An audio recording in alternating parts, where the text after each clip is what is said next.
Hello friend, আমাদের মাঠ এক রাত্রি তলায় গেছে। আমাদের ধান সব জলের তলে।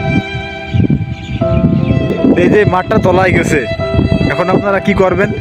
আমাদের এখন জাল পাততে হবে, মাছ খাবো। আমাদের আর কি করা, আমাদের আর কিছু করার নেই। আপনি কি ধান লাগিয়েছিলেন? এই কতটুকু লাগাইছেন? এখানে লাগাইছিলাম, যে পুরো মাঠে ধান ছিল।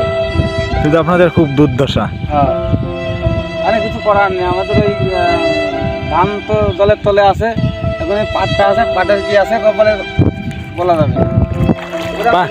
আমাদের এই পাট তলে ধান, এই যে পাট তলায় যাওয়ার মতন হয়ে গেছে। আমাদের বলছি সবারই তা সে ধান তো আপনার পাত তলে দেখতেছি, এখন জল। ধান এখন পাট তলে এই যে দাঁড়াই আছি। ধান তো এই ধান তো আর হবে না। না, হয়েছিল কিটা তার ঠিক নেই। আমাদের মতন আমরাই লাগাইছি, কিছু করার নেই।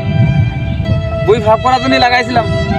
মানে কপালে যা আছে তাই হবে, আর তো কারোর কিছু না।